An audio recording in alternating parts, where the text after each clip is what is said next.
In the heart of Vietnam's central highlands, a routine American supply convoy snaked through a stretch of road known to locals as Ghost Road. A young lieutenant was about to learn what it meant to walk into the enemy's kill zone. What began as a textbook resupply turned deadly when the Viet Cong launched a calculated ambush from the jungle. Sergeant Jake Rennick wasn't your typical convoy escort. For nearly 3 years, he was part of a Black Ops ambush reversal unit, MACV-SOG, adjacent, known for turning the deadliest traps into graves for the enemy. When the Viet Cong jammed radios, pinned down the column, and attempted a flanking maneuver, they had no idea they were facing a man who trained U.S. operatives to dismantle ambushes from the inside. Rennick launched a counterattack through the treeline that would ignite a psychological war across the jungle. What began as a broken axle on a muddy trail would become a ghost war of strategy and shadows. The ruined Khmer temple deep in the jungle would never be the same after Sergeant Rennick taught his enemies what it means to provoke a ghost. Before we jump back in, tell us where you're tuning in from. And if this story touches you, make sure you're subscribed, because tomorrow I've saved something extra special for you. The jungle breathed around them, inhaling the morning mist, exhaling humid air thick enough to drink. Sergeant Jake Rennick felt it in his lungs, that familiar weight, as the convoy rumbled down a narrow track that barely qualified as a road. He sat shotgun in the lead deuce and a half, one boot propped against the dashboard, fingers drumming against the stock of his M16. Something wasn't right. "You know what they call this stretch?" Rennick asked, not looking at Lieutenant Denise Faulkner, who sat rigid behind the wheel. The lieutenant drove with textbook precision, hands at 10 and 2, back straight, eyes scanning the road exactly as the field manual instructed. "I'm aware of its designation, Sergeant," she replied, voice clipped. "Zone Lima 47. Classified as low risk in yesterday's intelligence briefing." Rennick snorted. "The locals call it Ghost Road. I don't put stock in superstition." "It's not superstition if they've buried enough bodies to earn the name." A muscle in Faulkner's jaw twitched. She was new to country, 6 weeks in, still pressed and polished despite the jungle's best efforts to break her. West Point, Rennick guessed. Too smart for her own good, too green to know what she didn't know. Behind them, 4 more trucks lumbered along, heavy with ammunition, medical supplies, and rations bound for Firebase Whiskey, 12 miles ahead. A routine supply run, they said. Nothing to worry about, they said. Rennick knew better. This was the Tet Offensive's 3rd week. Nothing was routine anymore. "We shouldn't be here," he said under his breath. Faulkner's knuckles whitened on the steering wheel. "If you have concerns about our route, Sergeant, you should have voiced them at the briefing." "I did. And Colonel Brenner overruled you." "Colonel Brenner is 50 miles away in an air-conditioned bunker." The radio crackled to life before Faulkner could respond. "Hey, LT," came the lazy Texas drawl of Corporal Eli Marlowe from the 2nd truck. "Got ourselves a situation back here. Switch says the axle's making one hell of a sound on truck 3. Rennick exchanged a look with Faulkner. "Have they checked it?" she asked. "Switch ain't exactly mobile at the moment, ma'am," Tex drawled. "But he says it sounds like a bearings shot, probably from all this damn mud." Staff Sergeant Manny Switch Ortega had stepped on a mine 2 days prior. Lost most of his right foot. Should have been evac'd, but choppers were too busy elsewhere. Now he rode in truck 3, propped up on morphine and spite. Faulkner sighed. "Tell them to—" A sharp crack interrupted her as the front right tire blew out, sending their truck lurching into a rut. Faulkner fought the wheel, barely keeping them from sliding into the drainage ditch to their right. "Perfect," she muttered, cutting the engine. "Just perfect." The convoy ground to a halt as the other drivers followed suit. The sudden silence was jarring, just the tick of cooling engines and the distant call of birds. No, not birds, Rennick realized. The jungle had gone quiet. Too quiet. "Stay here," he ordered, sliding out of the cab. His boots sank into red mud halfway to his ankles. Faulkner ignored him, climbing down on her side. "I'll assess the situation," she said. "Private Kim can examine Staff Sergeant Ortega while we change the tire." Rennick didn't bother arguing. He unslung his rifle and began walking the perimeter, eyes scanning the dense vegetation. The convoy had stopped in the worst possible place. Slight depression with steep jungle on both sides, the road narrowing to a choke point ahead. Perfect spot for an ambush. The heat pressed down on him as he moved, sweat already soaking through his fatigue shirt. 29 months in country had taught him to read the jungle like a book. Every broken branch, every disturbed patch of earth told a story. He found the first sign 30 yards ahead, a vine severed too cleanly to be natural. The second sign came moments later, the faint impression of a combat boot, the tread pattern definitely not American. "Lieutenant," he called quietly, backtracking toward the convoy. "We need to move. Now." Faulkner stood with the young combat medic, Private Noah Kim, a Korean-American kid they all called Doc. They were talking to Switch, who sat propped against the tailgate of Truck 3, his bandaged stump elevated on a crate of sea rations. "We can't move until we fix the tire," Faulkner said, not bothering to keep her voice down. "And Truck 3 needs—" "Get everyone back in the vehicles," Rennick cut her off, his voice hard and low. "We've got company." Switch caught his eye. The demolitions man had served with Rennick before the reassignment, before the disgrace. He recognized the look on Rennick's face. "Charlie?" he asked simply. Rennick nodded. "Close." "How close?" Faulkner demanded, still not grasping the urgency. The answer came in a high metallic ping as the first bullet struck the hood of the lead truck. Then hell erupted from the tree line. Automatic weapons fire tore through the air, rounds blocking the sides of the trucks and kicking up geysers of mud. Rennick tackled Faulkner to the ground as a bullet whizzed through the space, where her head had been a moment before. "Stay down!" he shouted, pulling her behind the engine block of the lead truck. Doc Kim was already dragging Switch toward cover, the medic's face a mask of concentration. Tex dove beneath Truck 2, firing blindly toward the eastern tree line. "Radio!" Rennick shouted at Faulkner. "Call for support!" The lieutenant fumbled for the handset in the cab, but when she keyed the mic, there was nothing but static. "They're jamming us," she said, voice rising with panic. More fire raked the convoy. One of the drivers, Rodriguez from Truck 4, screamed as bullets stitched across his chest. He collapsed in the mud, twitching. "We're sitting ducks," Switch called out, grimacing through pain as he propped himself up against a tire. He'd somehow managed to hold on to his M16. Rennick quickly assessed their situation. At least 20 VC, maybe more, hidden in the jungle on both sides. They'd prepared this kill zone carefully, leaving just enough space for the Americans to drive into the trap. This wasn't an opportunistic hit. This was planned. Memories flashed through his mind. Another ambush, another lifetime ago. Men screaming, friendly fire cutting through the night, the smell of burning flesh. No, not again. "Tex," he shouted, "smoke grenades now." The mechanic didn't hesitate, pulling 2 canisters from his vest and tossing them into the open space between the trucks and the eastern tree line. Thick white smoke began to billow outward. "Doc, get the wounded under Truck 3, Rennick ordered, then turned to Faulkner. "Lieutenant, I need your permission to take command of this situation." Faulkner stared at him, fear and pride warring in her eyes. "We should follow protocol, defensive perimeter, conserve ammunition until—" "With respect, ma'am, protocol gets us all killed here." He locked eyes with her. "I know what I'm doing." Another burst of gunfire punched through the side of Truck 2. Someone screamed. "Do it," she finally said. Rennick nodded once, then raised his voice. "Listen up. They think they've got us trapped, but they don't know who they're dealing with. Tex, I need you to get Truck 2 running. We're going to use it as a shield. Doc, stabilize who you can. Switch, you've got rear security." He turned back to Faulkner. "Lieutenant, I need you to organize suppressing fire. 3-round bursts, 5-second intervals. Make them think we're running low on ammo." "And what will you be doing?" she asked. Rennick checked his rifle and slid a knife from his boot.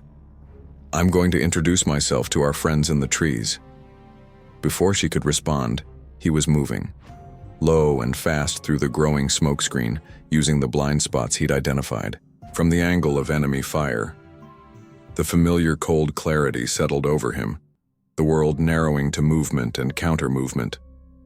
They'd sprung their trap on the wrong convoy. They couldn't know that Sergeant Jake Rennick had once trained an elite unit in the art of the ambush, or that he'd spent years learning how to reverse one. As he slipped into the jungle, leaving the chaos behind, a grim smile touched his lips. The Viet Cong thought they were the hunters today. They were about to become the hunted. Behind him, the sound of coordinated suppressing fire began, Faulkner following his instructions. The VC fire faltered momentarily. Surprised by the organized response, Rennick moved through the underbrush like a ghost, tracking the enemy by muzzle flashes. The first VC soldier never saw him coming. The knife made virtually no sound. At the convoy, Doc Kim worked frantically on Rodriguez, trying to stem the bleeding. "Stay with me, man," he whispered, pressing bandages to the wounds. "We're going to die here, aren't we, Doc?" asked a frightened young private from Truck 5. Kim didn't look up. Not if Sergeant Rennick has anything to say about it. Tex had managed to get Truck 2's engine running and was slowly maneuvering it to provide better cover. "Wherever you learned to shoot, you VC bastards," he muttered. "I sure hope it wasn't Texas, 'cause you're making us look bad." Switch pulled himself up straighter, scanning the rear approaches. "The sergeant's got this," he told Faulkner, who had taken position beside him. "I've seen him turn worse situations around." "How can you be so sure?" she asked. Switch's face darkened. "Because I was there when it all went wrong for him before. Trust me, Lieutenant. Charlie just picked a fight with the wrong man." In the trees, Rennick had taken down a second sentry and was moving toward what he determined was their command position. He could feel it now, the rhythm of the battle, the ebb and flow. Could sense the confusion spreading among the enemy as their carefully planned ambush began to unravel. This wasn't just a random hit on a supply convoy. The organization, the timing, the radio jamming. Someone smart was running this operation. Someone who didn't realize they were playing chess with a master. As Rennick prepared to strike again, a stocky Vietnamese officer raised his binoculars, scanning the convoy with growing frustration. Captain Vinh Tran frowned at what he was seeing. Americans adjusting, responding tactically instead of panicking. And where had those two men gone who'd slipped into the jungle?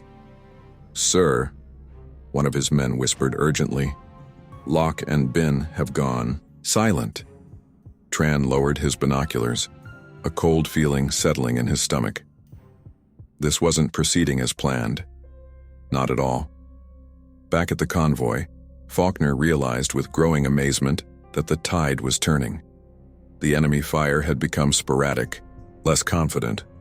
Whatever Rennick was doing out there, it was working. "Keep up the suppressing fire," she ordered, finding strength in her voice. "Doc, how's Rodriguez?" "Stable for now," Kim answered, his hands bloody. "But we need to get him out of here." "That's exactly what we're going to do," she said with newfound determination. A sudden explosion ripped through the eastern tree line, followed by shouts of alarm in Vietnamese. Moments later, Rennick emerged from the smoke, dragging a wounded VC soldier. "They're pulling back to regroup," he reported, dumping his prisoner behind Truck 3. "But they won't go far." "How did you?" Faulkner began. "Use their own claymores against them," Rennick said flatly. "They weren't expecting someone who knows their playbook." He looked around at the battered convoy, at the frightened but determined faces of the soldiers. "This isn't a hit and run," he said quietly. "They've got something else planned. We need to get ready." "For what?" Tex asked, wiping sweat and grime from his face. Rennick checked his weapon methodically, eyes distant. "For the real game to begin." The words hung in the humid air as Rennick scanned the tree line. The temporary lull wouldn't last. He could feel the enemy regrouping, reassessing. In the distance, voices called to each other in Vietnamese, angry, questioning. They were reorganizing. Rennick turned to the VC prisoner he'd dragged back, a young man barely out of his teens with a shrapnel wound to his thigh. The boy glared, defiantly despite the pain. Rennick knelt and inspected the wound, then nodded to Doc Kim. "Fix him up," he ordered, "then tie him securely." Kim hesitated. We should evacuate first. Rodriguez won't make it without proper... We're not going anywhere yet. Rennick cut him off, his voice flat and emotionless. They've got the road covered in both directions. Faulkner stepped forward, mud caking her once pristine uniform. So what do you propose, Sergeant? We can't stay here. Rennick nodded toward the west, away from the road.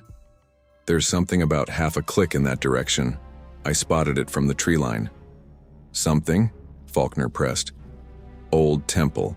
Stone ruins. Defensible position with multiple sight lines and natural choke points. Rennick was already moving, checking ammunition, reorganizing. The cold, tactical part of his mind had taken full control now. We get the wounded there, establish a perimeter, and hold until reinforcements arrive, or we create our own extraction window. And how exactly do we move a convoy's worth of wounded men and supplies through hostile jungle with active enemy contact? Faulkner asked, skepticism evident in her voice. Rennick's smile didn't reach his eyes. We make them think we're doing something else entirely. He turned to the gathered soldiers. Tex, I need the worst truck prepped to burn. Switch, you still remember how to rig a delayed detonation sequence? Switch grinned through pain-clenched teeth. Like riding a bike, Sarge. Good. Take what explosives we have, set them for staggered detonation on truck 5. Rennick turned to the others. Doc, get the wounded ready to move. Lieutenant, organize who carries what. Essential supplies only. Faulkner looked like she wanted to object but simply nodded. And the prisoner? Tex will handle him, Rennick said. He caught the young mechanic's eye. Don't let him slow us down, but don't lose him either. He might know something useful. Tex swallowed hard, but nodded. Got it, Sarge. What are you planning? Faulkner asked as the others moved to their tasks. A flanking maneuver disguised as a retreat. Rennick pointed to the eastern tree line. They expect us to either push forward along the road or fall, back the way we came. We'll do neither. He knelt and quickly sketched in the mud with a stick. We create a firewall on the eastern side with the burning truck and timed explosives. Makes them think we're preparing a breakout in that direction. Meanwhile, we slip away to the west while they're focused on the distraction. Faulkner studied the crude map. That's not standard procedure. No, ma'am, it's survival. Her eyes met his. How do you know this will work? Something dark passed behind Rennick's eyes. Because I've been on both sides of an ambush. Without elaborating, he rose and began issuing orders with quiet authority. The soldiers responded instantly to his commands. Even Faulkner found herself deferring to his expertise as she helped organize the essential supplies they would carry. On the eastern ridge overlooking the ambush site, Captain Vin Tran observed the American convoy through binoculars. Blood seeped through a makeshift bandage on his arm where shrapnel from his own claymore had caught him. The pain fueled his anger. They are up to something, he muttered to his lieutenant. This is not normal behavior for an ambushed supply convoy. His lieutenant nodded. The way they countered our initial attack, someone down there knows what they're doing. Yes, Tran agreed, lowering his binoculars. A professional, not some supply officer. His eyes narrowed. Gather the men, be ready for anything. Back at the convoy, Rennick finished checking the last of Switch's explosive rigging. Good work, he told the wounded demo man. Timing?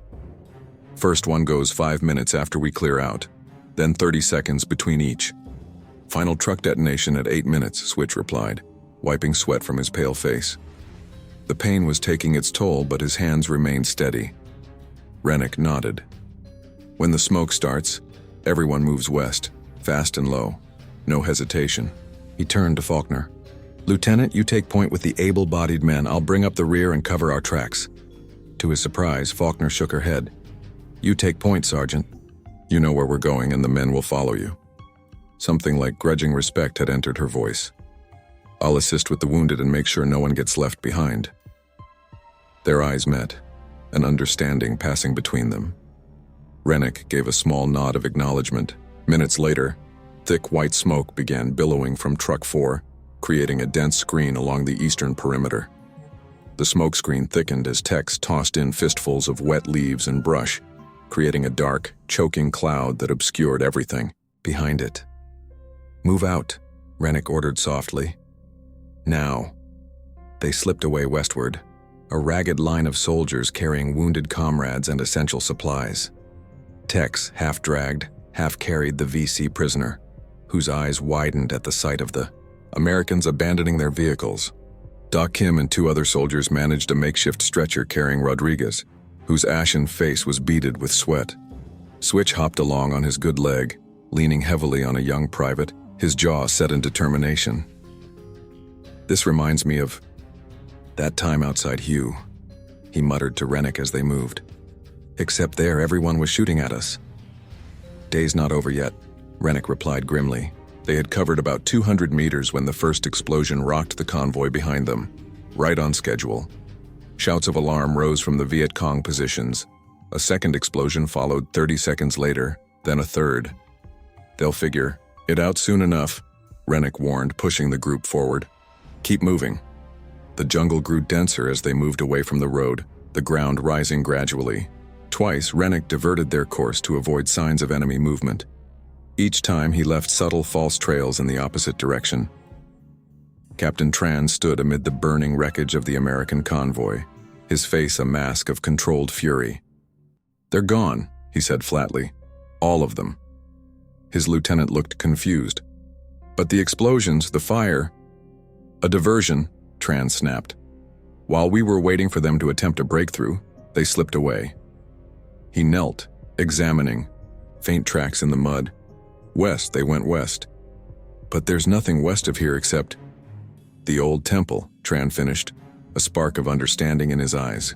"Whoever is leading them knows the terrain." He stood, brushing dirt from his hands. "They think they've outsmarted us, but they've just chosen their own tomb." He turned to his men. "Send runners to the western outposts. I want them surrounded by nightfall."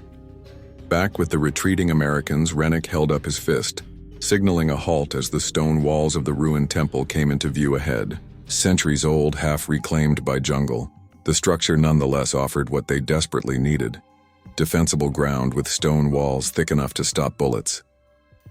"Tex, Kim," Rennick whispered. "Scout the perimeter. Make sure we're alone." The two moved forward cautiously while the others waited, catching their breath. Rodriguez moaned softly on his stretcher. Faulkner sidled up to Rennick. "How did you know this was here?" "Studied every map of the area before we left," he replied without taking his eyes off the temple. "Most don't show it. It's old, pre-colonial.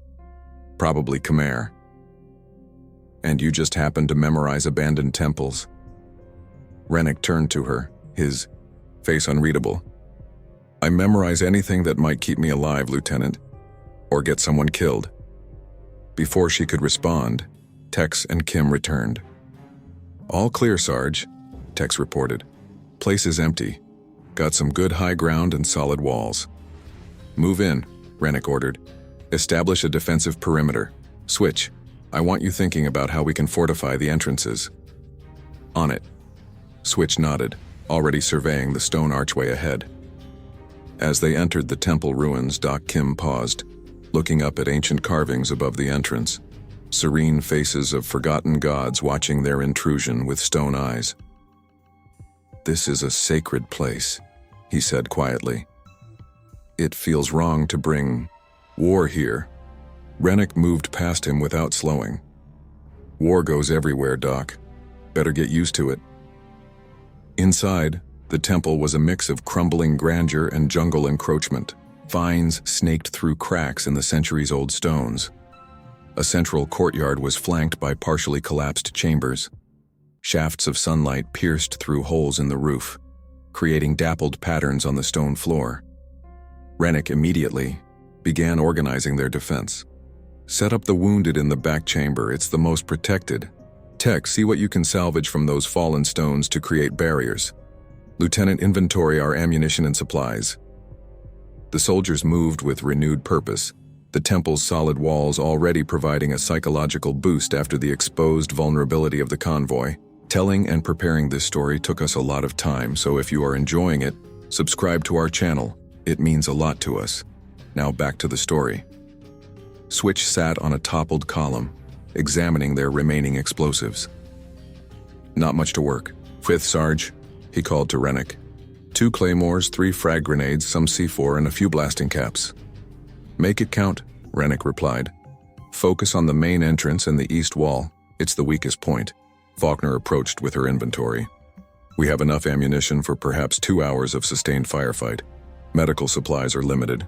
Food and water for maybe 48 hours if we ration.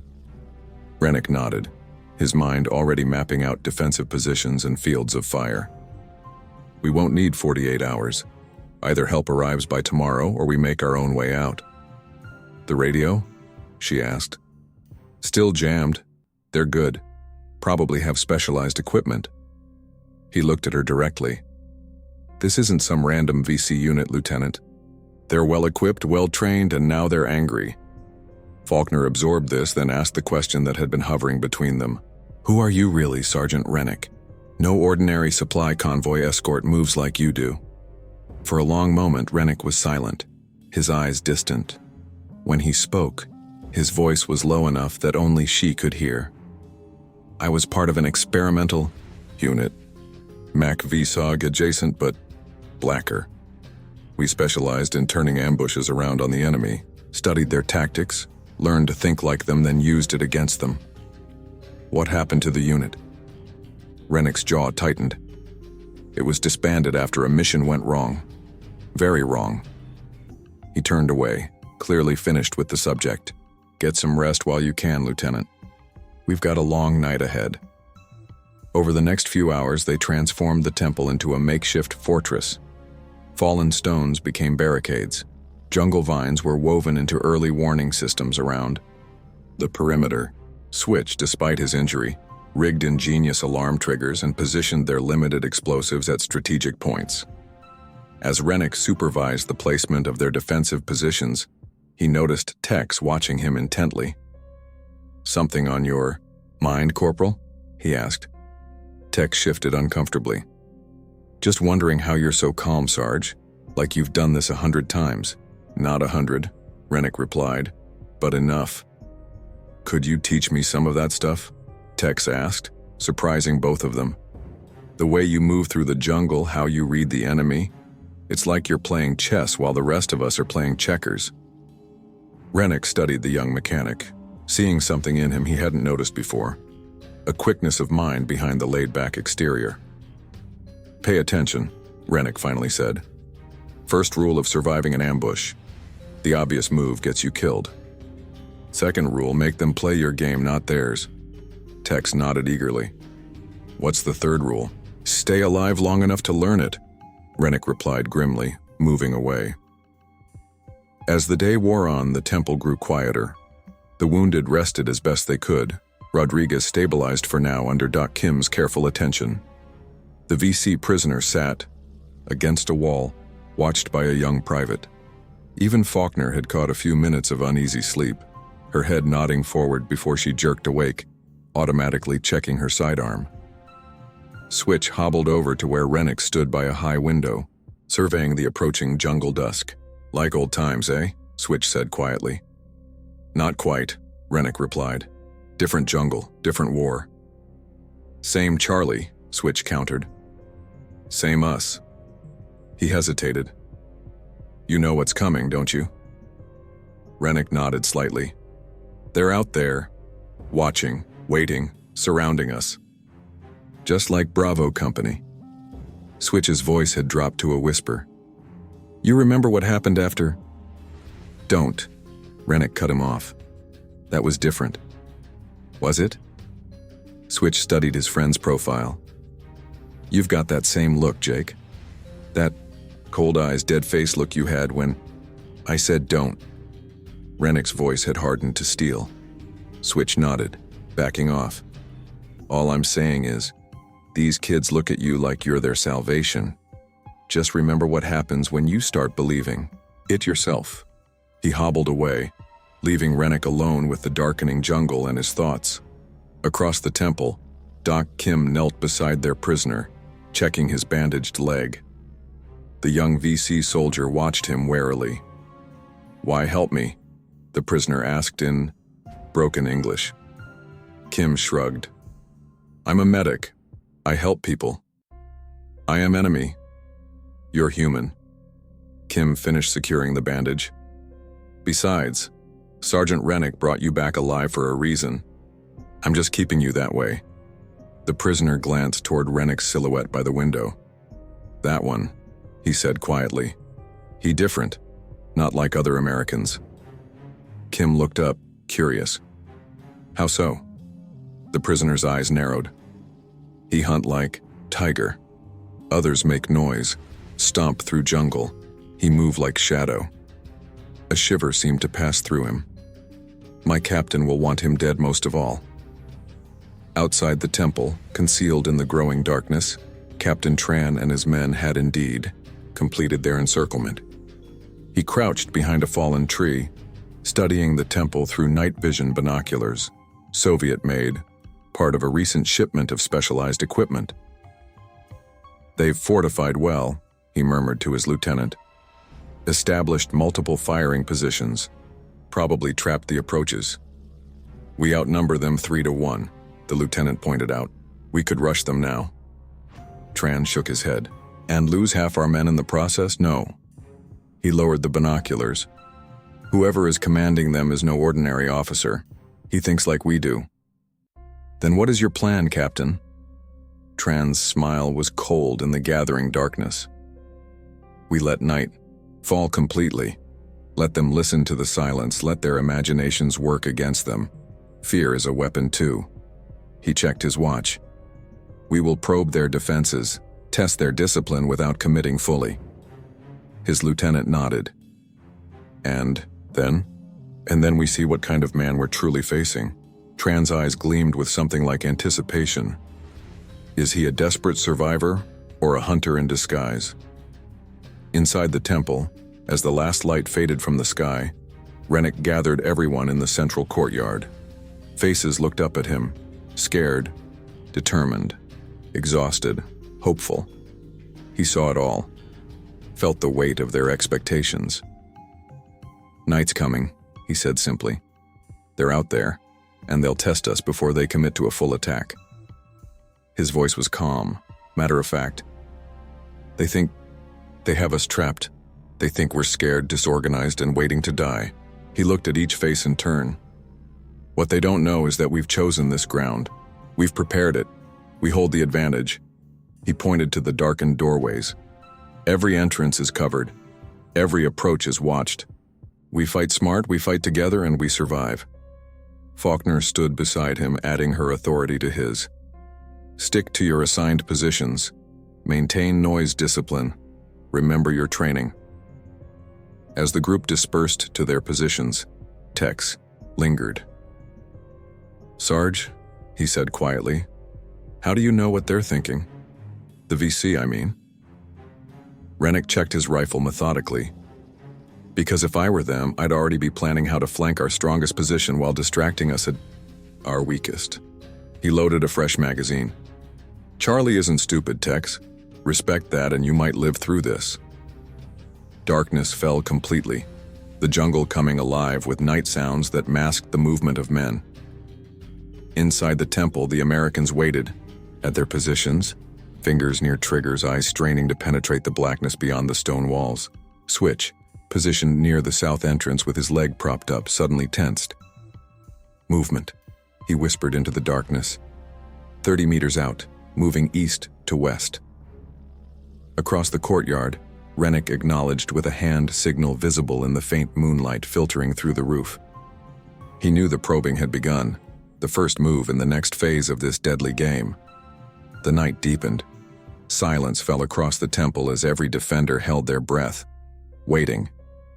In that silence, Rennick could almost hear the ghosts of his past whispering to him, reminding him of other nights, other battles, other decisions that haunted his sleep. But this wasn't then. This was now.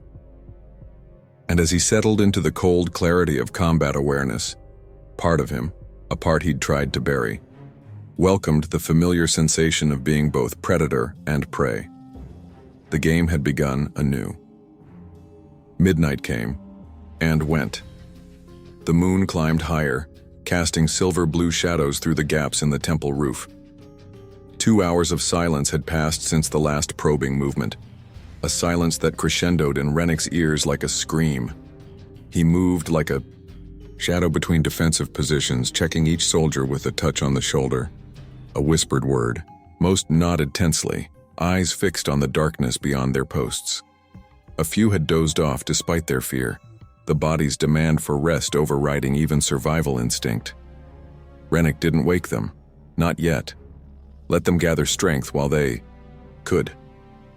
In the small chamber they'd designated as their aid station, Doc Kim knelt beside Rodriguez, whose breathing had grown more labored. Lieutenant Faulkner sat nearby, her back against the stone wall, watching Kim work. "How is he?" Rennick asked softly from the doorway. Kim looked up, shadows deepening the worry lines on his young face. "Not good." The bullet fragmented. "I've got the bleeding controlled, but infection's setting in without antibiotics." He left the sentence unfinished. They all knew what it meant. Faulkner stood, stretching cramped muscles. "I'll sit with him. You should rest, Doc." Kim shook his head. "I'm fine." He reached into his pack and pulled out a small notebook. By the light of a shielded flashlight, he made another entry. He'd been writing in it periodically since they'd reached the temple.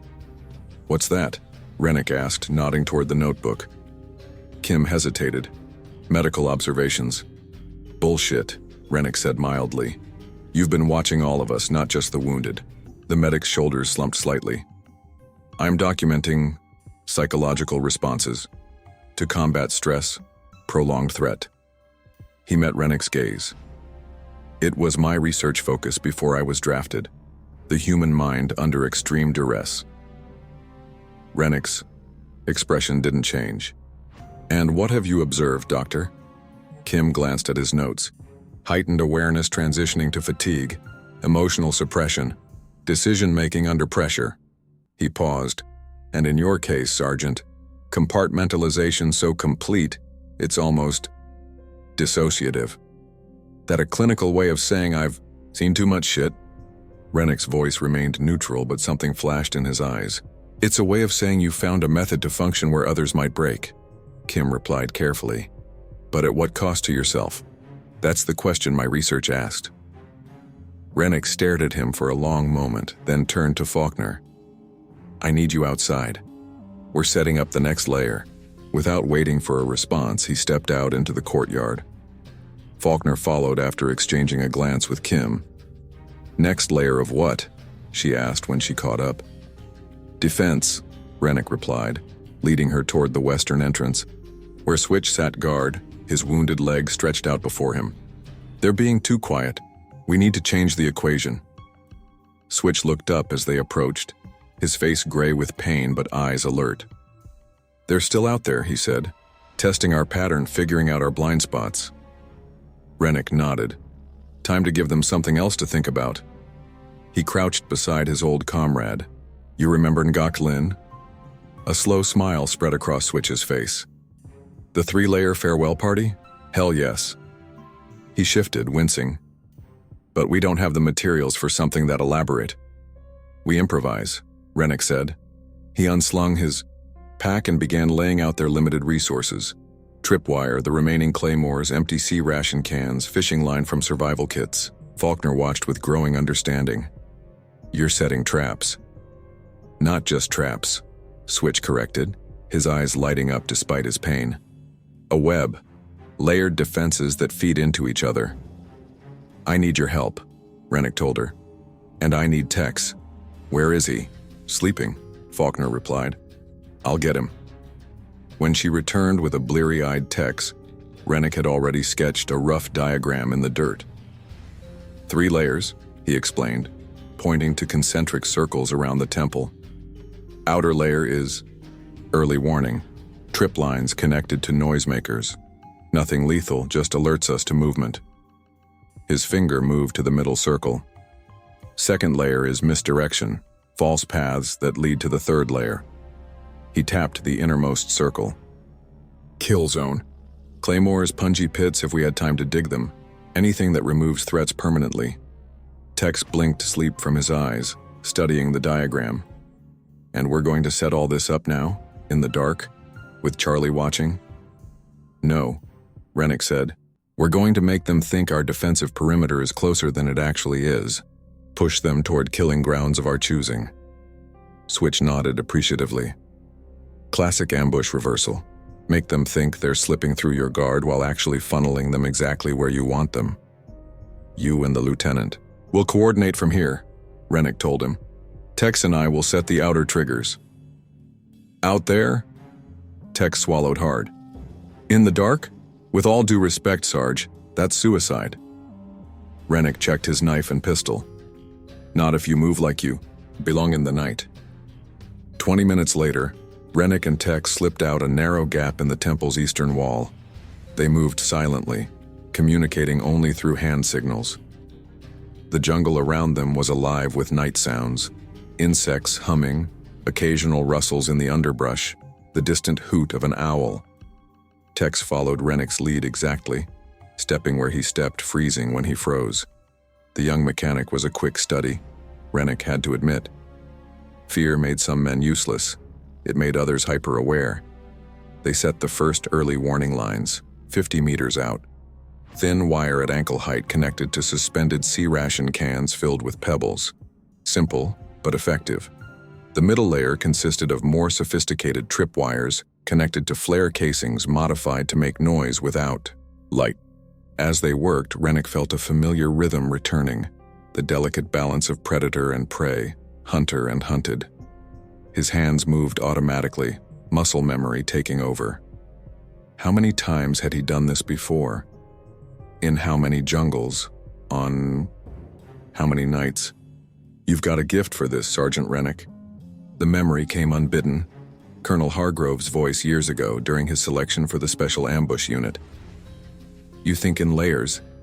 Most men see the jungle as an obstacle. You see it as a weapon. He blinked the memory away, focusing on the wire in his hands. The past was a dangerous place to visit, especially in the dark.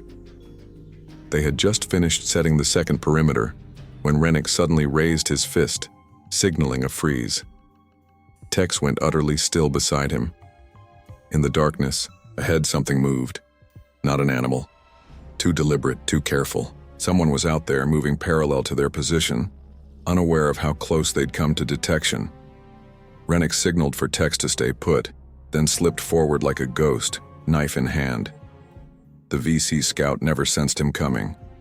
The kill was silent, efficient. Rennick eased the body to the ground, then signaled Tex forward. The mechanic's eyes widened at the sight of the dead scout, but he said nothing. Rennick searched the body quickly, finding a Chinese-made radio and a map marked with their position. Tex gestured questioningly. Rennick pointed back toward the temple, and they began their careful retreat, leaving the body where it lay. That's not the first time you've done that, Tex whispered when they were safely back inside. Rennick didn't answer. He spread out the captured map, studying the markings. With Faulkner and Switch, they've got our position exactly, he said. And look, they've marked fallback routes, rally points. This was all planned well in advance.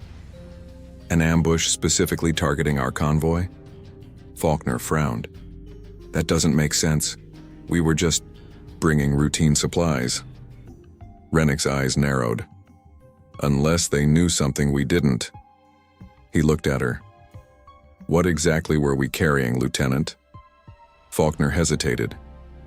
Standard resupply, ammunition, medical. In the sealed crates, Rennick cut her off. The ones marked for Colonel Brenner's eyes only. A flash of uncertainty crossed her face. I don't know. Those orders came directly from Division. Switch and Rennick exchanged glances. Whatever it is, Switch said.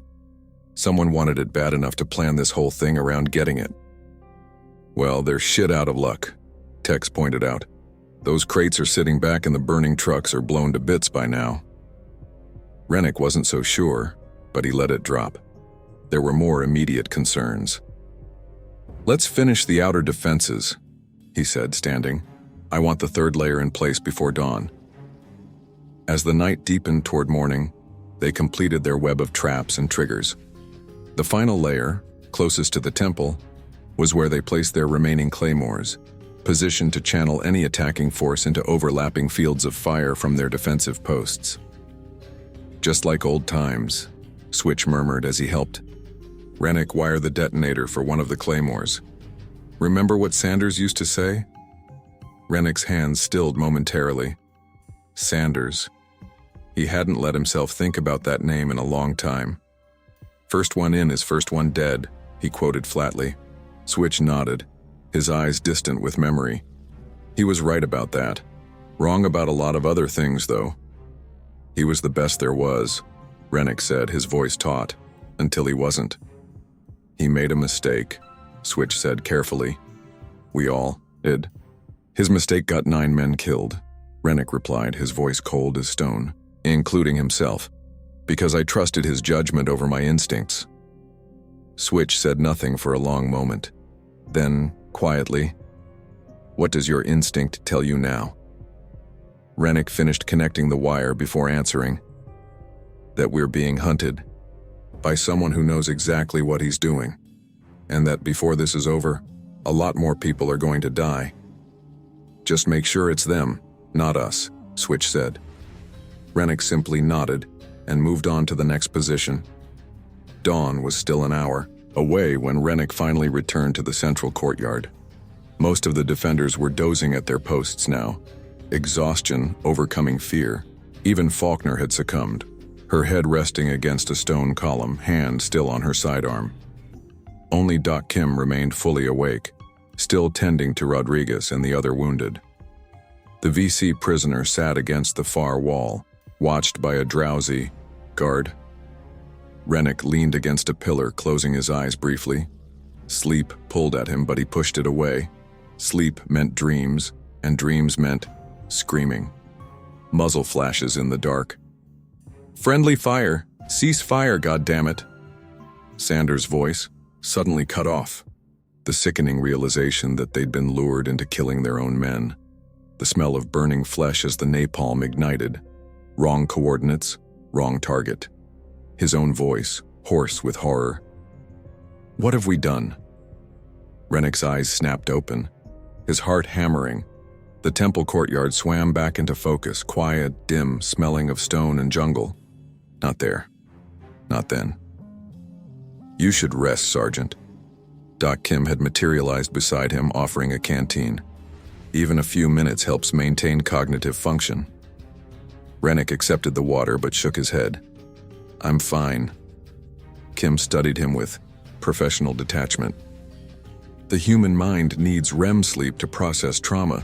Without it, the past and present begin to bleed together. "You writing that down in your little notebook, Doc?"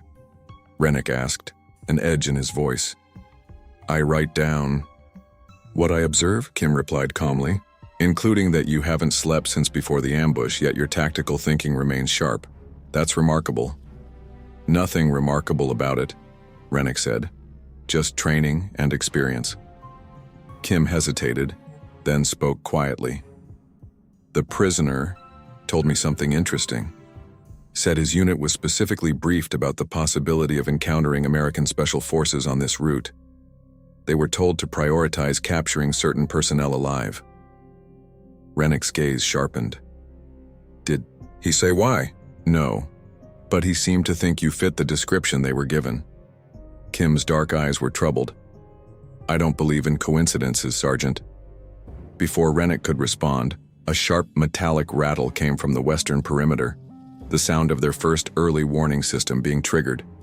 "They're coming," Rennick said, instantly alert. "Wake everyone, quiet, battle stations." The defenders moved to their positions, sleep forgotten. Faulkner took command of the eastern defenders while Rennick covered the western approach where the trigger had sounded. Minutes ticked by in tense silence. Then another trigger sounded. Closer this time, the second perimeter. They were advancing carefully but steadily. "Hold fire until they hit the third layer," Rennick ordered in a whisper that carried to all posts. "Let them think they're being clever." Beside him, Tex gripped his rifle with white knuckles. "How Many, Sarge? Small team, Rennick replied. Probably 3 or 4. Scouts testing our defenses. The seconds stretched like hours as they waited. Then a distinctive metallic click sounded in the darkness, the trigger mechanism of a claymore being activated. Cover your ears, Rennick warned. The explosion tore through the pre-dawn darkness, followed immediately by screams of pain and shock. The claymore's steel balls had shredded everything in its kill zone. Fire on the tree line, Rennick ordered. Short bursts, conserve ammo. The temple erupted with gunfire as the defenders poured rounds into the jungle where the claymore had detonated. Return fire was sporadic and disorganized, the VC scouts caught completely by surprise. Then, as suddenly as it had begun, the firing stopped. Silence fell again, broken only by a single voice crying out in Vietnamese from the jungle. Wounded. The VC prisoner translated from his position against the wall. He calls for help. Rennick nodded. And now we wait. Wait for what? Faulkner asked, approaching from her position. For them to try to recover their man, Rennick replied. Standard procedure. No one left behind. Understanding dawned in her eyes. You're using the wounded man as bait. Yes, Rennick said simply. Faulkner's expression hardened. That's against Geneva Conventions. So is ambushing a medical supply convoy, Rennick countered. This isn't a classroom, Lieutenant. This is survival. Before she could respond, movement flickered at the edge of the jungle. 2 figures darted forward, attempting to reach their wounded comrade. Now, Rennick said calmly. Switch, positioned in a high window with a clear line of sight, squeezed the trigger of his M16. One of the rescuers dropped immediately.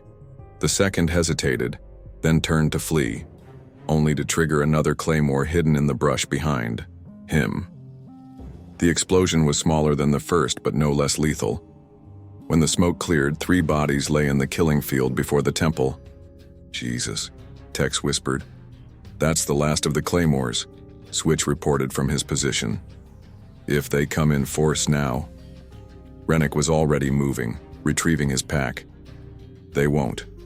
Not yet. He pulled out strips of cloth, a flare, and wire. They'll pull back, reassess. Their commander will want to understand what happened. We've just told him he's not dealing with ordinary soldiers. What are you doing? Faulkner asked, watching him assemble what looked like a crude doll from the materials. Sending a message, Rennick replied. Tex, I need you again.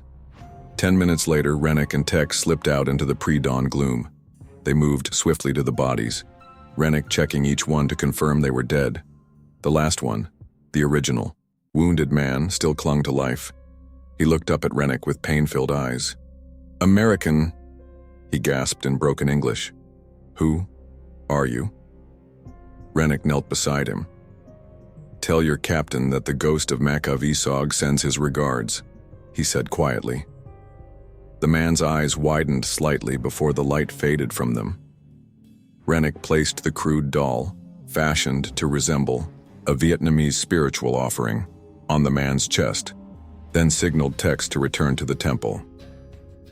From his concealed position 200 meters away, Captain Vinh Tran watched through his night vision equipment as the Americans briefly emerged, then retreated back into the temple.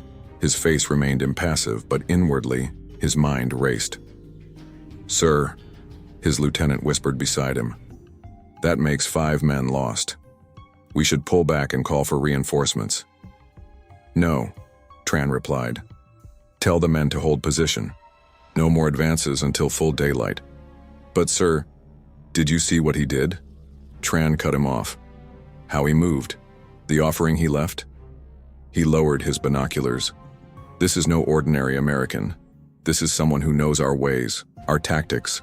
The lieutenant looked confused. A ghost affair? Perhaps. Tran's expression hardened. Or someone from their special operations. There were rumors. Units specifically trained to counter our ambush tactics. He made a decision. Send Lin back to report what we've seen. I want to know if Command has any information about special American units operating in this area. As his lieutenant moved away, Tran continued to study the temple through his binoculars. Dawn was beginning to lighten the eastern sky, revealing the full extent of the ancient structure.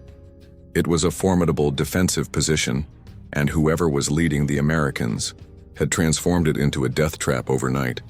A slow smile spread across his face. This would not be the easy victory he had anticipated. This would be a true test of skill against a worthy opponent. So, he murmured to himself, the Americans have their own ghost in the jungle. Good. Very good. Inside the temple, as the first rays of dawn filtered through the roof, Rennick completed his circuit of the defenses. His trap had worked perfectly. 5 enemy dead without a single casualty on their side, but he knew it was just the opening move. They'll be back, he told Faulkner as they shared a canteen of water. But not immediately. Their commander will want to gather intelligence, understand what he's facing. And what exactly is he facing? She asked pointedly. Rennick took a long swallow of water before answering. Someone who knows how he thinks. Someone trained to turn his tactics against him. Your special unit, she said. The one that was disbanded. He nodded once. What was it called? She pressed. Rennick's jaw tightened. Officially, it didn't exist. Unofficially, we were called the Ghost Makers. Across the courtyard, Tech sat beside Switch, cleaning his rifle with methodical precision.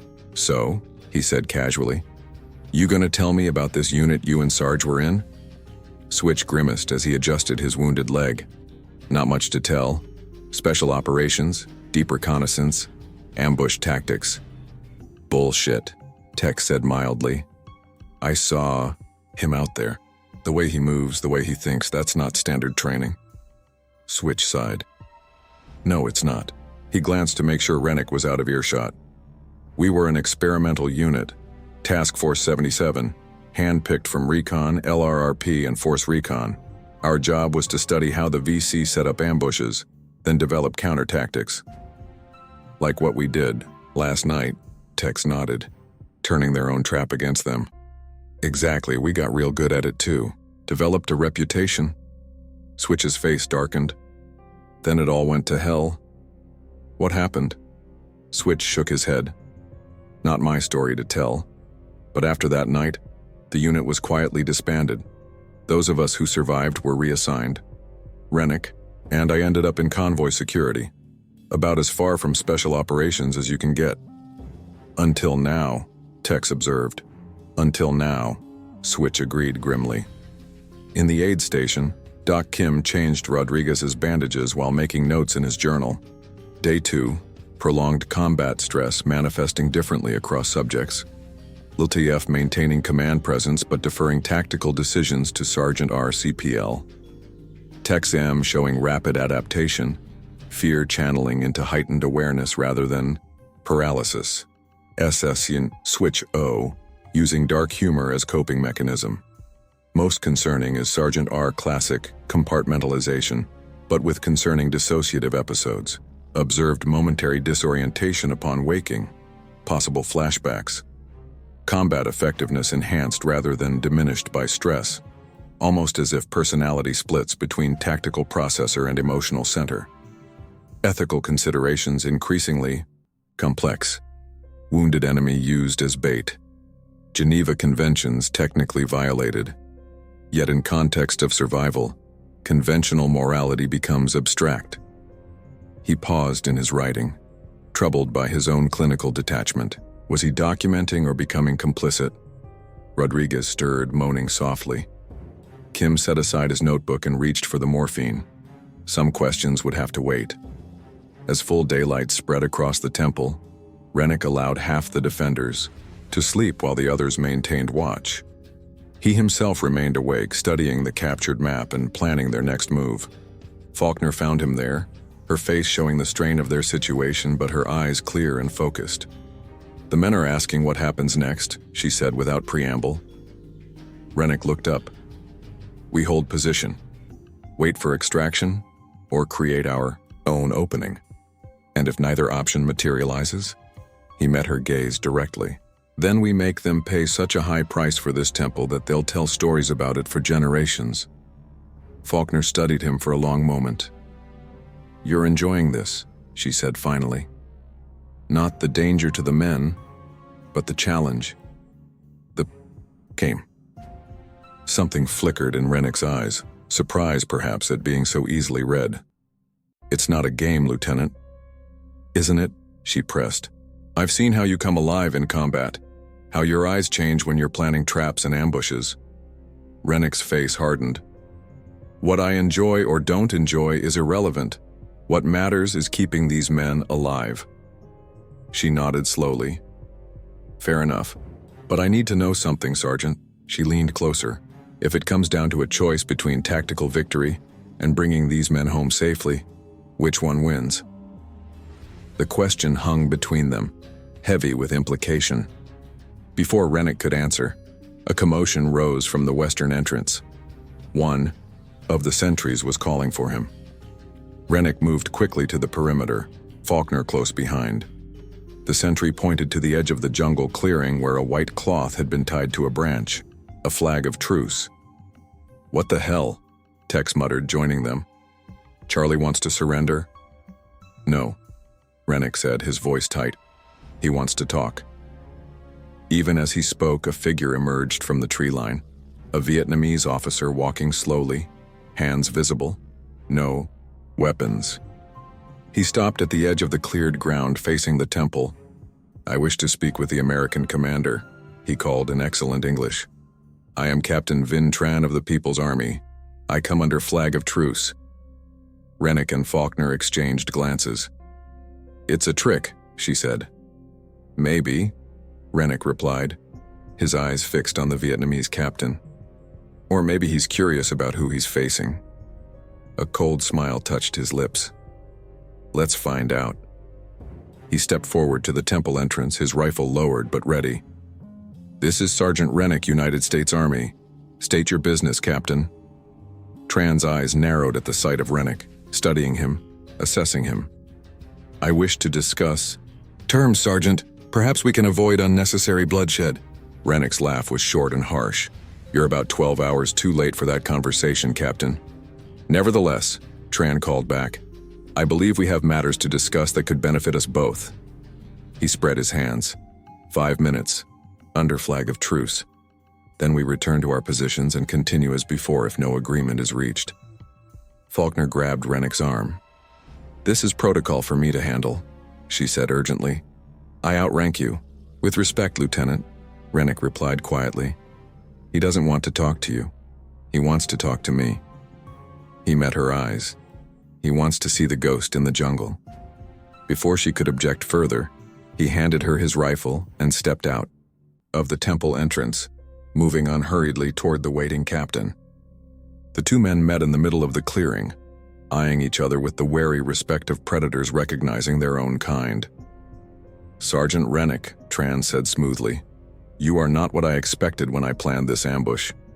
"And you're exactly what I expected, Captain Tran," Rennick replied evenly. "Professional, prepared, persistent." A smile flickered across Tran's face. "You left an interesting message on my scout's body. MACV-SOG, a name spoken with respect even among my people." "I've heard of them," Rennick said non-committally. Tran's eyes gleamed. "Come now, Sergeant. We both know you are, or were, something special. The way you countered our ambush, the defenses you established overnight, the psychological warfare." He inclined his head slightly. "The skills of a ghost maker, yes?" Rennick's face remained impassive. "What do you want, Captain? I doubt you called this parley to exchange compliments." "Direct. Good." Tran clasped his hands behind his back. "I will be equally direct. You have something we want. Something in those supply trucks that is significant." "The trucks are destroyed," Rennick pointed out. "Perhaps. Perhaps not." Tran's gaze was penetrating. "But more importantly, you have knowledge that my superiors would find valuable. Experience. Training methods. Understanding dawned." "You want me to defect," Rennick said flatly. Tran spread his hands. I offer life instead of death. For you and your wounded. The others would remain prisoners of war, treated according to Geneva Conventions. And if I refuse, then we continue our battle. But understand, Sergeant, I have sent for reinforcements. By nightfall, I will have 3 times the men I have now. The outcome is inevitable. Rennick's smile was cold. Nothing in war is inevitable, Captain, except that people die. Indeed. Tran studied him thoughtfully. You know, in many ways, we are alike, you and I. Both professionals. Both shaped by this war into something specialized. We're nothing alike, Rennick said, but there was a flicker of doubt in his voice. Tran caught it and pressed his advantage. No, we both set ambushes. We both use the wounded as bait. We both sacrifice the few to save the many. He stepped closer. We both carry ghosts, Sergeant Rennick. For a brief moment, Rennick's mask slipped, revealing something haunted in his eyes. Tran nodded, seeing it. Think on my offer. I will return at sunset for your answer. He extended his hand. Until then, a worthy opponent. Rennick didn't take the offered hand. Until sunset, Captain. They parted, each returning to their respective lines. Rennick felt the eyes of his men on him as he re-entered the temple, questioning, uncertain.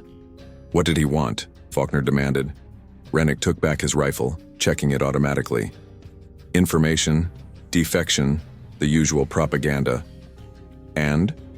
His eyes met hers, resolve hardening. And I've got until sunset to give him an answer he's not going to like. Switch had hobbled closer, leaning on a makeshift crutch. What's his play? He asked quietly. Reinforcements coming by nightfall, Rennick replied. He's hoping I'll take the easy way out. Will you? Tex asked, then immediately looked embarrassed. I mean, not that you would, Sarge, but it's a fair question. Rennick cut him off. He looked around at the battered band of survivors, and the answer is no. We're not surrendering, and we're not leaving anyone behind. We hold this position, and we survive, all of us. He turned to Faulkner. Lieutenant, we need to prepare for a night assault, considerably larger than what we've faced so far. She nodded, professional once more. I'll organize the men into 3-hour rotation shifts, maximum rest while maintaining full perimeter. Coverage? Good. Rennick turned to Switch. I need you to rig what's left of our explosives for maximum psychological impact rather than lethality. We're running low on actual bang, but we can make it look impressive. On it, Switch grinned. Techs, doc, inventory all supplies, ammunition by type, medical, water, everything. I want to know exactly what we're working with. As they dispersed to their tasks, Rennick moved to the highest point in the temple, a partially collapsed wall that offered a view of the surrounding jungle. Captain Tran was no longer visible, but Rennick could feel his presence out there, planning, calculating. The trap had been sprung, but the hunter was now the hunted. And as the sun climbed higher in the sky, Rennick knew the real battle. The battle of minds and wills was just beginning.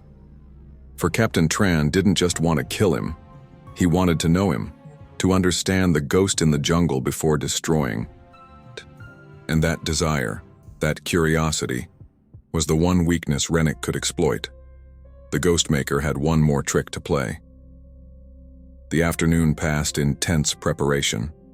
Rennick drove them relentlessly, reconfiguring defenses, repositioning men, crafting improvised traps from dwindling supplies. No one questioned his authority now, not even Faulkner. The meeting with Captain Tran had crystallized the reality of their situation.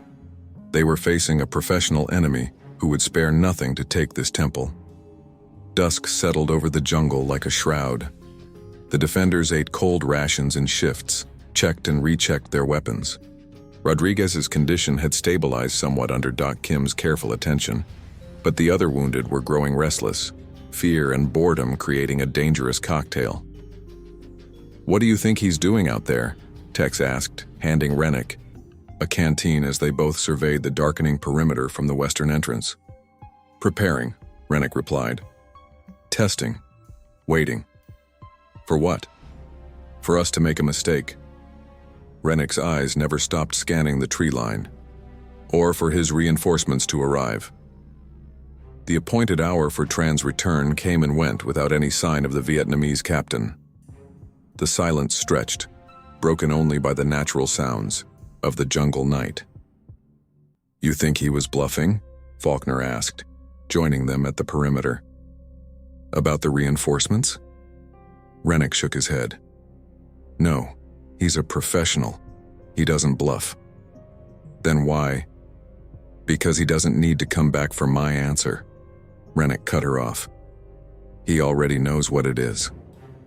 As darkness fully enveloped the temple, an unnatural silence fell across the jungle. The ever-present insects went quiet. Even the night birds ceased their calls. It was the kind of silence that pressed against the eardrums, that made men fidget and sweat despite the cooling air. "I don't like this," Switch muttered from his position by the eastern entrance. "Too quiet." Then it began. At first it was just a whisper, barely audible, seemingly coming from all directions at once. English words, distorted and echoing through the trees. "Abandon, hopeless, surrender." Then louder, more distinct, American voices crackling with static as if from a radio. "Position overrun, heavy casualties, request immediate extract." Tex's eyes widened. "What the hell?" "Psychological operations," Rennick said flatly. "Loudspeakers hidden in the jungle. Recordings of American radio transmissions." The voices continued, overlapping now.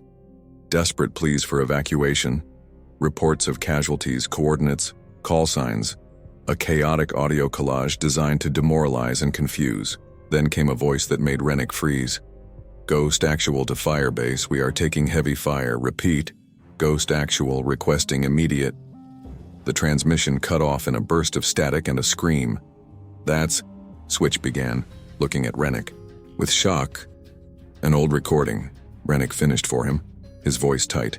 "From another time, another place." Faulkner's gaze sharpened. "They have recordings of your unit?" Intelligence briefings mentioned VC had captured American radios, been monitoring frequencies for years. Rennick's face was a mask. "They keep archives, study patterns, learn how we operate." The psychological assault intensified. New sounds joined the radio transmissions, the cries of wounded men, distant gunfire, the distinctive whump-whump of helicopter rotors that would raise false hope, then fade away. "They're trying to break our concentration," Rennick told the defenders, moving from position to position. "Block it out. Focus on your sectors. Trust nothing you hear unless it comes from inside these walls." But the effects were already showing. Men flinched at particularly realistic screams. Eyes darted nervously toward sounds that seemed to come from just beyond their positions. The boundary between real and fabricated threats was dissolving. Around midnight, Tex suddenly stiffened at his post on the northern wall. "Did you hear that?" he whispered to the private beside him. "Hear what?" the young soldier asked. "Someone called my name." Tex's voice was uncertain. "Sounded like Rodriguez." "Rodriguez is in the aid station," the private pointed out. "Can't even walk." "Yeah, I know, but..." Tex broke off as the sound came again, clearer this time. "Tech, help me, I'm hit." "That's his voice," Tex insisted, rising slightly from his crouched position. "Listen. Tex, they left me. When they moved me. Help." The mechanic gripped his rifle tighter. "We gotta check it out." "Sarge said not to trust anything we hear," the private reminded him, grabbing his arm. "It's a trick." Tex hesitated, torn between training and instinct. The voice called again, more desperate this time, seeming to come from just beyond the perimeter. "I'm just gonna look," Tex decided, moving toward the crumbled section of wall where the sound originated. "Cover me." He had taken 2 steps into the darkness when a hand clamped onto his shoulder like an iron vise. He whirled, nearly firing his weapon before recognizing Rennick's face in the dim moonlight. "Inside, now." Rennick ordered, his voice deadly quiet. Tex allowed himself to be pulled back into the temple, shame and relief warring on his face. I thought I heard. You heard exactly what they wanted you to hear. Rennick's grip remained firm on Tex's shoulder. They're testing our discipline, looking for weak points. If you had gone another 10 feet, you'd be dead or captured. I'm sorry, Sarge, Tex mumbled. It just sounded so real. It's designed to. Rennick's voice softened slightly. They're good at this. Been doing it a long time. He looked around, at the other defenders, raising his voice just enough to reach them all. They're trying to isolate us, make us doubt our senses, each other. Remember your training. Trust your team. As Rennick moved away to check other positions, Faulkner fell, in beside him. We need to do something about this, she said. The men are getting rattled. I know. Rennick's mind was already working, calculating. We need to reset the equation, take the initiative. How? She pressed. We're outnumbered, surrounded, and running low on everything. A cold smile flickered across Rennick's face. We teach them the danger of provoking ghosts. He gathered Switch, Tex, and Doc Kim in the central courtyard, outlining his plan in low tones while Faulkner listened, her expression growing increasingly troubled. That's against every protocol in the book, she objected when he'd finished. Setting decoys with explosives, using enemy dead as psychological props, we'd be no better than them. With respect, Lieutenant, Rennick replied, the book doesn't cover our situation. There are rules to warfare, Sergeant. Yes, ma'am. And the first rule is survival. Rennick's gaze was unflinching. Everything else is negotiable. Switch cleared his throat awkwardly. For what it's worth, LT, this kind of countermeasure was standard procedure in our old unit. Effective, too. Faulkner looked from face to face, seeing the weariness, the determination, the fear, and beneath it all the absolute trust these men had placed in Rennick. This is still my command, she said finally. And I am responsible for what happens, under my authority. Yes, ma'am, Rennick acknowledged. She took a deep breath. I'll allow it. But I want it on record that I expressed reservations about these tactics. Noted, Lieutenant. Rennick nodded to the others. Let's get to work. Over the next hour, they prepared their counteroffensive. Using the cover of darkness and the continuing psychological broadcasts, Rennick and Tex slipped out to set up a new layer of defenses. This time, the strategy was different. They created obvious, easily detected paths into the temple, each leading to carefully prepared killing zones. At 3 key points, they positioned crude dummies made from spare, uniforms stuffed with vegetation, positioned to look like wounded or dead Americans. Beneath each, Switch rigged their last remaining explosives, not powerful enough to create large blast zones but sufficient to maim or kill anyone who investigated too closely. Remember when we did this outside Da Nang? Switch asked as he worked. Captain Sanders called it leaving a welcome basket. Rennick's hands stilled momentarily. I remember. Worked too, until... Focus on the here and now. Rennick cut him off. They added final macabre touches to their deception, positioned enemy dead from the previous day's fighting to create the illusion of a failed assault, complete with deliberately obvious wounded that were actually traps. When dawn began to lighten the eastern sky, the psychological broadcasts abruptly ceased, leaving a ringing silence in their wake. The defenders, exhausted from a night of constant tension, sagged at their posts. Get some rest, Rennick ordered. 2-hour rotations. I want everyone sharp. Faulkner found him checking the western perimeter as the first full light of day filtered through the jungle canopy. The dead VC we placed, she said without preamble. That was meant for Tran, wasn't it? A message, Rennick nodded. He understands the language of psychological warfare. This tells him we're not intimidated, that we can play his game. And the false trails, the obvious weak points in our perimeter? Misdirection, Rennick explained. They'll see what looks like our desperation, hasty defenses, ill-conceived escape routes, and think they understand our strategy. Faulkner studied him, really seeing him perhaps for the first time. "You're enjoying this, aren't you?" The tactical challenge. Something flickered in Rennick's eyes. Not denial, but recognition. "It's what I was trained to do," he said simply. "What I was good at." "Before whatever happened to your unit," she pressed. Rennick's face closed off again. "That's not relevant to our current situation, Lieutenant." "I think it is," she countered, lowering her voice. "I think it's affecting your judgment. The IBUI risks you're willing to take, the lines you're willing to cross." For a long moment he said nothing. Then unexpectedly he sighed. A sound so human, so vulnerable it startled her. "Maybe you're right," he admitted. "But right now, my judgment, flawed or not, is the best chance these men have of getting out alive." Before she could respond, a commotion erupted from the aid station. They hurried over to find Doc Kim struggling with their VC prisoner, who had somehow freed himself from his restraints and attempted to overpower the medic. "Hold him," Rennick ordered as he and Faulkner helped subdue the man. The prisoner glared defiantly as they secured him once more, this time with multiple restraints. "He was trying to reach this," Kim said, holding up a small bundle wrapped in cloth. "It was hidden in the lining of his jacket. I found it when I was changing his bandage."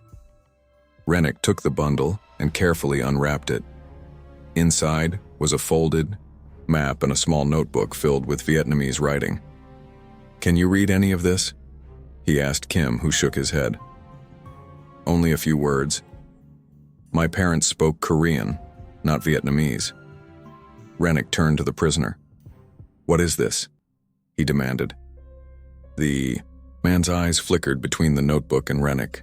After a moment's hesitation, he spoke in broken English. "Orders for Captain. New strategy." Rennick's eyes narrowed. "What new strategy?" The prisoner hesitated again, calculation visible in his eyes. Then, apparently reaching a decision, he continued. "Captain Tran receive orders. Special weapons. Coming by nightfall." His eyes gleamed with grim satisfaction. "You all die, or..." He made a gesture of surrender. "What special weapons?" Faulkner pressed. The prisoner smiled thinly. "I show you." He held out his hand for the map. After a moment's hesitation, Rennick allowed him to unfold it, keeping a firm grip on his restraints. The prisoner pointed to several locations marked around the temple. "Here, here, here," he said. "Mortars, heavy machine guns, flamethrowers." His finger moved to a position north of their location. "Main force here, 200 men." Rennick and Faulkner exchanged glances. If the prisoner was telling the truth, their situation was even more dire than they'd thought. "Why are you telling us this?" Faulkner asked suspiciously. The prisoner looked at her directly. "I hear American radio.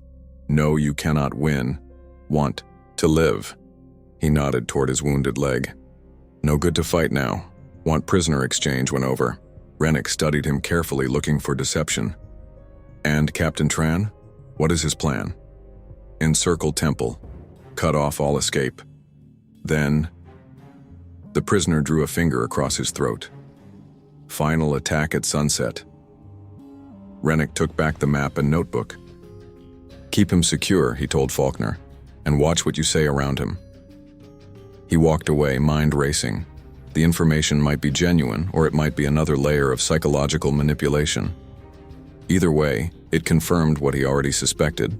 They were running out of time. In the main courtyard, he found techs tending to their dwindling water supply. The mechanic looked up as Rennick approached, his normally cheerful face haggard from lack of sleep. "How you holding up?" Rennick asked. Tex managed a thin smile. "Still kicking, Sarge. But I gotta say, those voices last night..." He shook his head. "Never heard anything like it. Like the jungle itself was talking." "That's the idea," Rennick said. "Make you doubt your senses. Question reality." "Well, it worked," Tex admitted. "For a minute there, I would have sworn Rodriguez was out. There." His expression grew serious. "Won't happen again, though. I'm wise to their tricks now." Rennick nodded approvingly. Good. I need you focused. He hesitated, then added, I might need your help with something unconventional. Tech straightened, slightly. Whatever you need, Sarge. Explaining his plan in low tones, Rennick watched the mechanic's expression shift from surprise to thoughtful consideration. It's risky, Tech said when Rennick finished. But hell, what isn't at this point? You don't have to do this, Rennick told him. I can find another way. Tech shook his head. No, I want in. About time I did something besides fix engines and haul water. Rennick clasped his shoulder briefly. Get some rest. We move at noon. As the morning progressed, the temple fell into an uneasy quiet. Most of the defenders slept in fitful bursts, while the watchers scanned the seemingly peaceful jungle for any sign of movement. The psychological broadcasts had not resumed, but the silence was almost worse, pregnant with anticipation, with unspoken threat. Doc Kim continued his meticulous care of the wounded, while also maintaining his journal.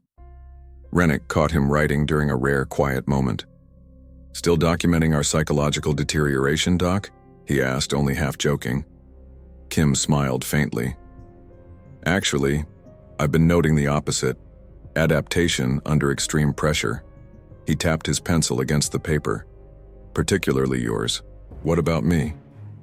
You're in your element here, Kim observed clinically. Combat clarity without the disorientation that typically accompanies prolonged stress. It's quite remarkable.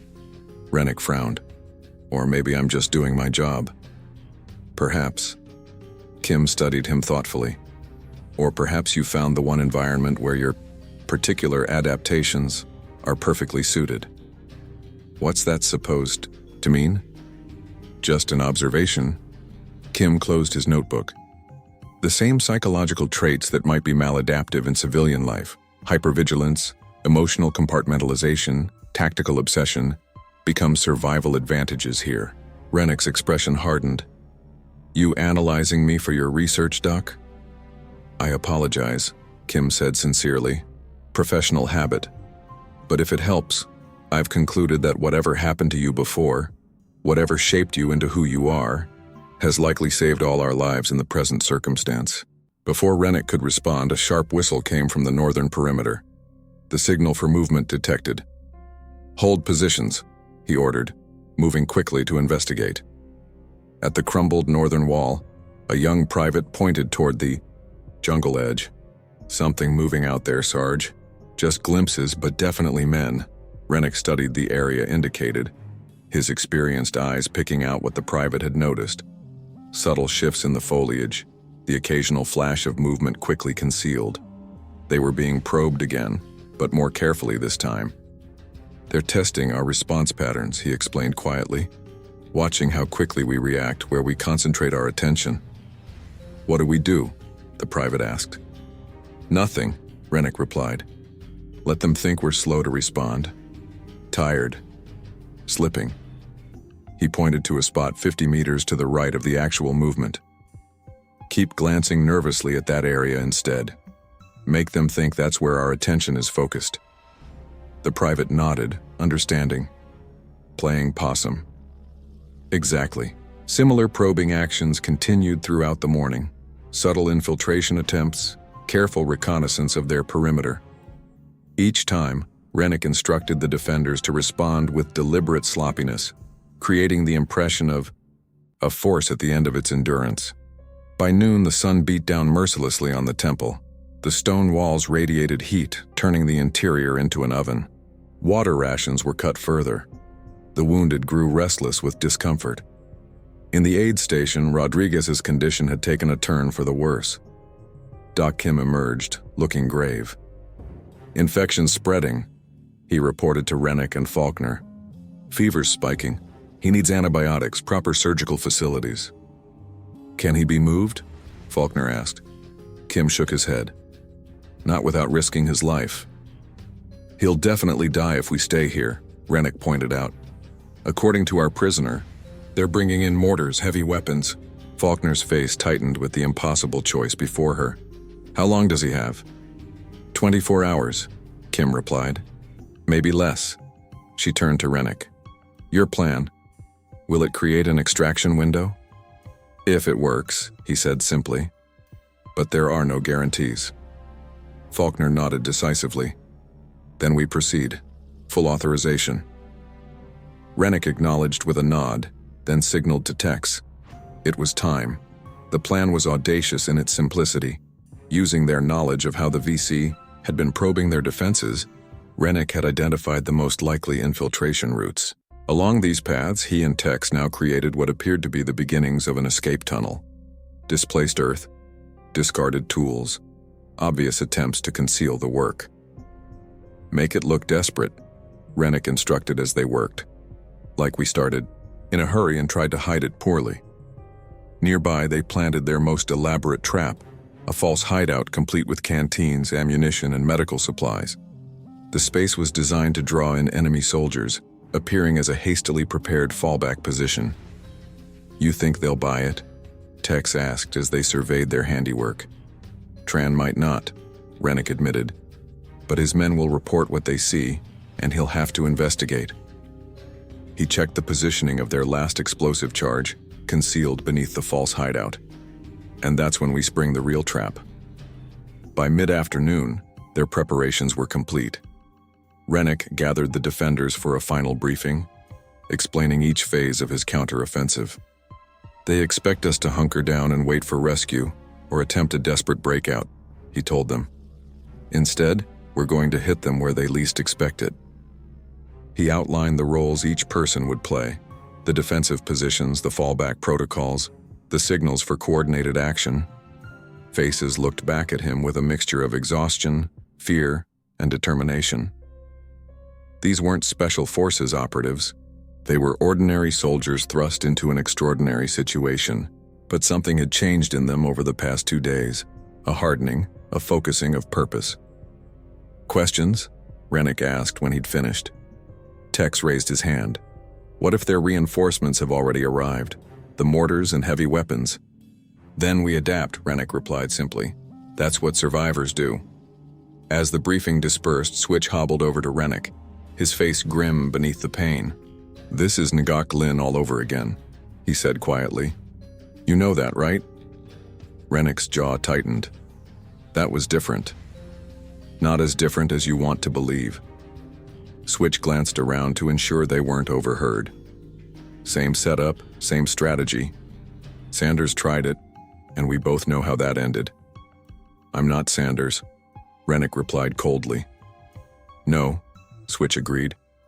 But you're still carrying his ghosts. Just make sure they don't blind you when it matters. He moved away, leaving Rennick alone, with memories he'd tried for years to bury, Sanders' voice confident in the darkness. Trust me, Jake. This trap is foolproof. The squad moving into position. The tripwires, the claymores, the false retreat. Then the jungle erupting in fire, but not where it should have been. American. Voices screaming. Friendly fire, cease fire. Sanders' voice cutting off mid-command. The sickening realization that they'd been outplayed, that the enemy had turned their own trap against them. Rennick shook off the memory with an effort of will. This wasn't then. This wasn't that jungle, that night, that failure. He had learned from those mistakes, paid for the lessons in blood and guilt.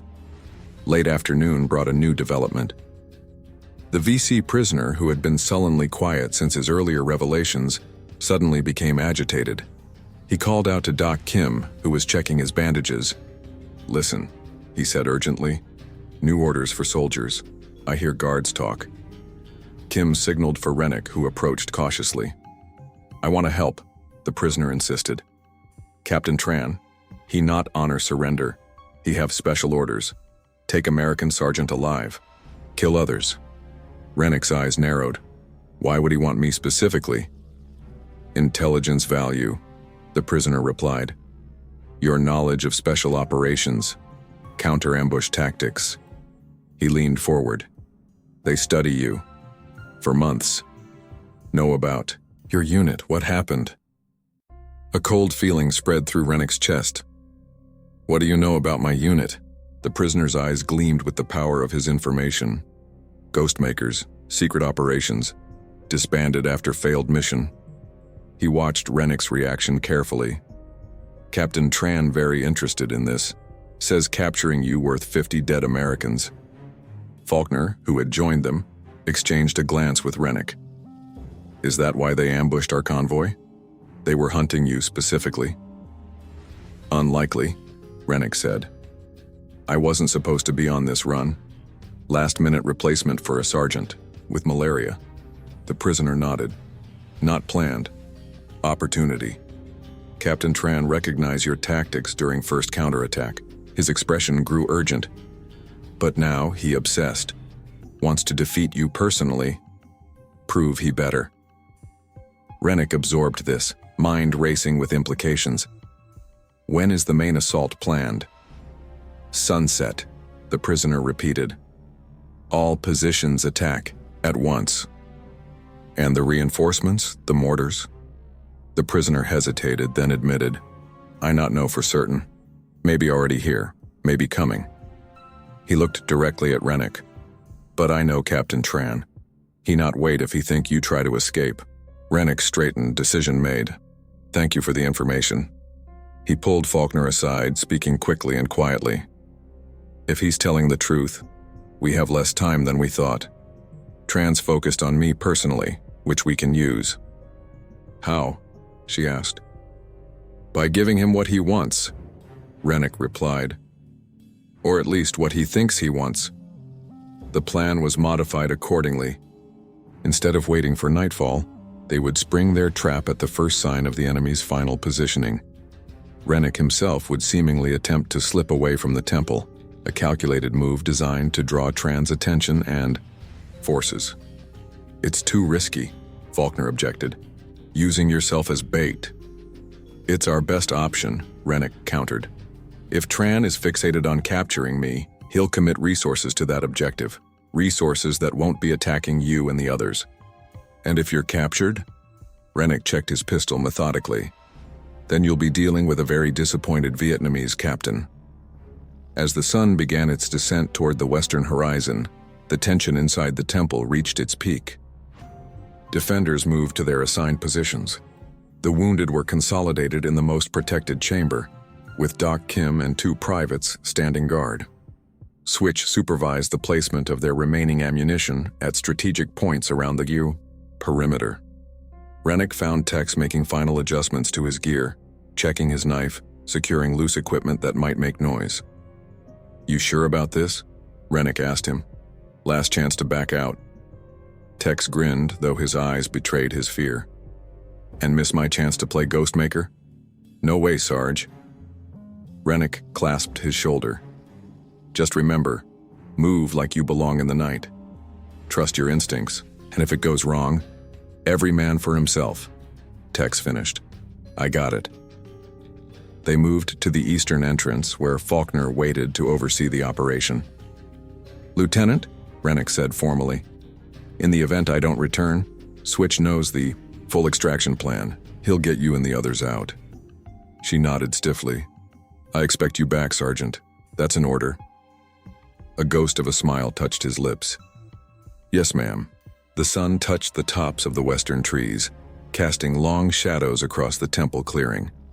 In that golden red light, Rennick nodded to Tex, and the 2 men slipped out of the temple into the waiting jungle. From his observation post overlooking the temple, Captain Vin Tran lowered his binoculars, a cold smile spreading across his face. There, he said softly to his lieutenant. Just as I predicted. They're trying to slip away before our final assault. Should we pursue? The lieutenant asked. Tran shook his head. No need to hurry. Let them think they've escaped notice. He raised a hand, signaling to his scattered forces. Close the net slowly. Drive them exactly where we want them. He turned to a soldier beside him. Bring me the radio. I want to welcome Sergeant Rennick personally to the next phase of our game. As darkness began to claim the jungle once more, the whispers returned. But this time they called a single name, carried on the evening breeze. Rennick, Ghostmaker, we are waiting for you. The hunt had begun in earnest. Up next, we have 2 more incredible stories that are waiting for you. Just click the image you want to watch and it will take you there. If you enjoyed this video, make sure to subscribe. It would mean a lot.